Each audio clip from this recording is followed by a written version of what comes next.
আসসালামু আলাইকুম ভিউয়ার্স, বাংলাদেশের সর্বশেষ আপডেট সংবাদে আপনাদের স্বাগত। জানিয়ে দিব হাতে থাকা গুরুত্বপূর্ণ আপডেট বাংলা সংবাদ। প্রথমে এই সংবাদ শিরোনাম।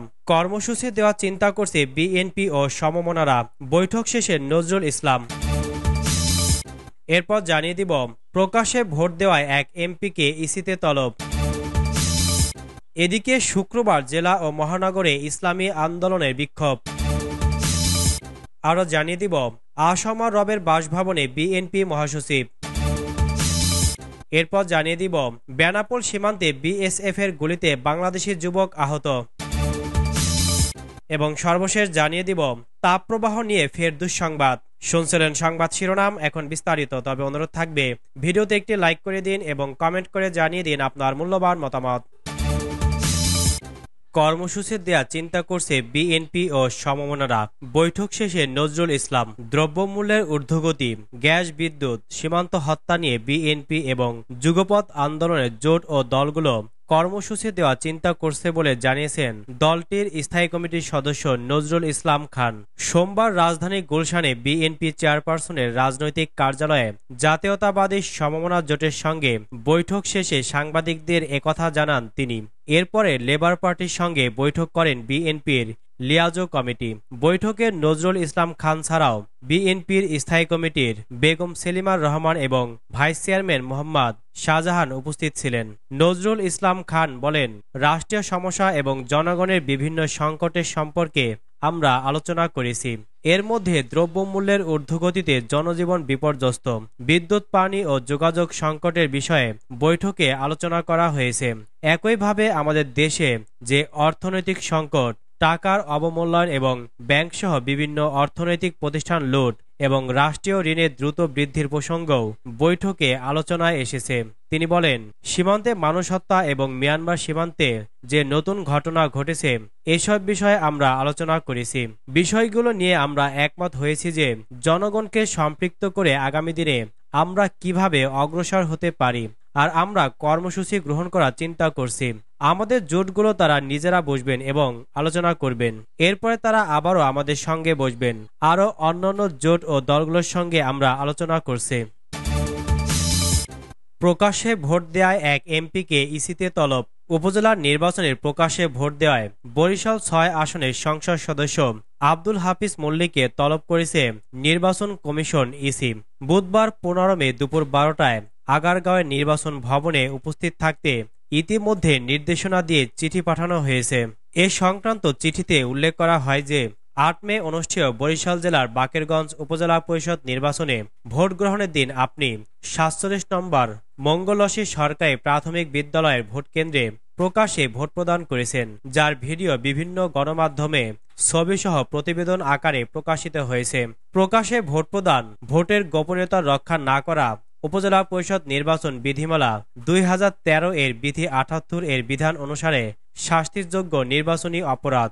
ওই অপরাধ সংগঠনের কারণে আপনার বিরুদ্ধে মামলা দায়ের ও পদ্ধতিগতভাবে ব্যবস্থা গ্রহণের জন্য স্পিকারের নিকট কেন পত্র প্রেরণ করা হবে না, সে বিষয়ে আগামী ১৫ মে তারিখ বুধবার ১২টায় নির্বাচন কমিশনে আপনাকে ব্যক্তিগতভাবে হাজির হয়ে ব্যাখ্যা প্রদানের জন্য কমিশন সিদ্ধান্ত গ্রহণ করেছেন।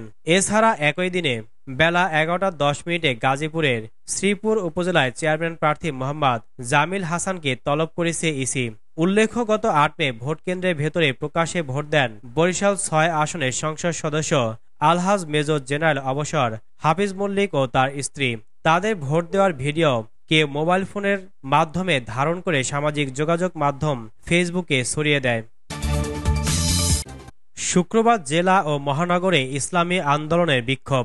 ফিলিস্তিনে অব্যাহত ইসরায়েলি গণহত্যা বন্ধ ও স্বাধীন ফিলিস্তিন রাষ্ট্র গঠনের দাবিতে ইসলামী আন্দোলন বাংলাদেশ আগামী শুক্রবার ১৭ মে সারা দেশে জেলা ও মহানগরে বিক্ষোভ কর্মসূচি ঘোষণা করবে। অনুষ্ঠেয় কর্মসূচি সফলের আহ্বান জানিয়েছেন দলটির মহাসচিব মাওলানা ইউনুস আহমেদ। সোমবার ১৩ মে এক বিবৃতিতে তিনি বলেন, ফিলিস্তিন একটি স্বাধীন রাষ্ট্র এবং বর্বর ইসরায়েল হচ্ছে চাপিয়ে দেওয়া একটি জারজ রাষ্ট্র। ইসরায়েলি পণ্য বয়কট নয়, আমদানি বন্ধ করতে হবে, এটা ইমানদার জনতার প্রাণের দাবি। ইহুদিদের অর্থনীতিতে আঘাত না করলে এরা থামবে না। আগামী শুক্রবার সারা দেশে শান্তিপূর্ণ বিক্ষোভ মিছিল কর্মসূচি সফলের আহ্বান জানান তিনি। ইউনুস আহমেদ বলেন, বাংলাদেশের বাজারে ইসরায়েল ও তাদের দোসরদের পণ্য নিষিদ্ধ করতে হবে। দখলদার সন্ত্রাসী রাষ্ট্র ইসরায়েল ১৯৪৮ সাল থেকেই ফিলিস্তিনের মুসলমানদের ওপরে সন্ত্রাসী কায়দায় হামলা চালিয়ে আসছে। এই হামলায় কয়েক লাখ মানুষকে তারা শহীদ করেছে। বিশেষ করে বিগত ৭ মাসে ইসরায়েল ফিলিস্তিনে গাজায় যে ধ্বংসযজ্ঞ শুরু করেছে তা অকল্পনীয়। এই কয়েক মাসে প্রায় ৪০,০০০ ফিলিস্তিনিকে হত্যা করা হয়েছে, যাদের অধিকাংশই নারী ও শিশু, যা অত্যন্ত হৃদয় বিদারক ঘটনা। ইসরায়েলের বর্বর হামলায় স্কুল, কলেজ, হাসপাতাল, মসজিদ, গির্জাসহ কোনো স্থাপনায় বাদ যাচ্ছে না। অবিলম্বে গাজায় ইসরায়েলি এই বর্বর হামলা বন্ধ ও স্বাধীন ফিলিস্তিন রাষ্ট্র গঠনে কার্যকর পদক্ষেপ গ্রহণ করার জন্য জাতিসংঘ, আন্তর্জাতিক সংস্থা এবং মুসলিম বিশ্বের মোড়লদের প্রতি উদাত্ত আহ্বান জানাই।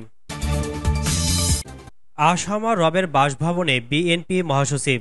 উত্তরায় জাতীয় সমাজতান্ত্রিক দলের জেএসডির সভাপতি আসামা রবের বাসভবনে গিয়েছেন বিএনপি মহাসচিব মির্জা ফখরুল ইসলাম আলমগীর। সোমবার ১৩ মে সন্ধ্যা ৬টায় জেএসডি সভাপতির বাসভবনে যান মির্জা ফখরুল।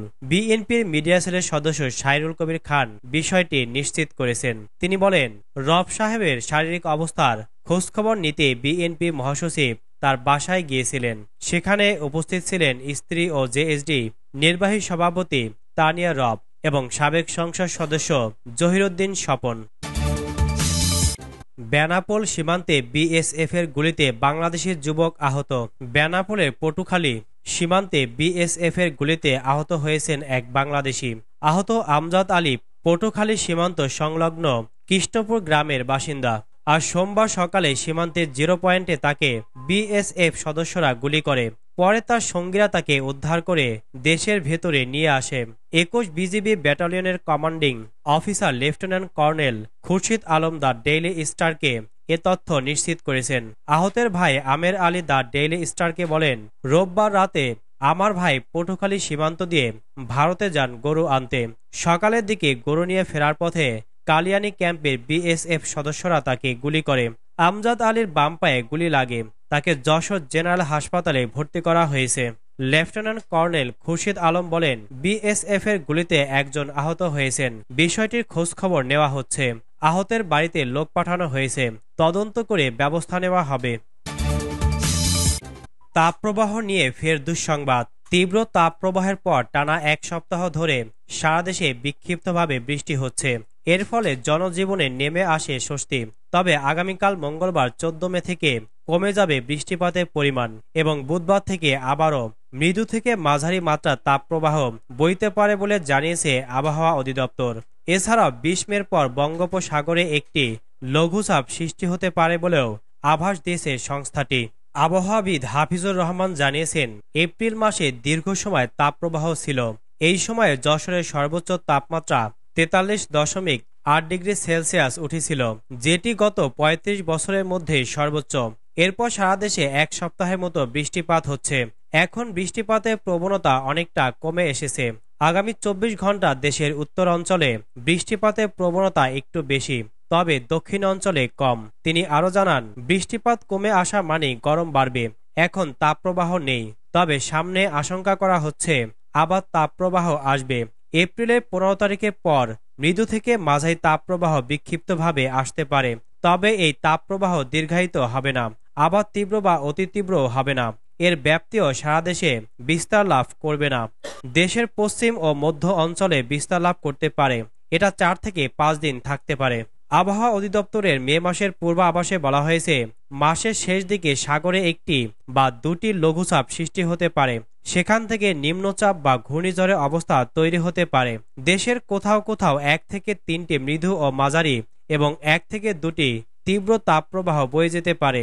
এ মাসে দিনের তাপমাত্রা স্বাভাবিকের চেয়ে বেশি থাকবে, তবে তা এপ্রিলের মতো অবস্থায় যাবে না।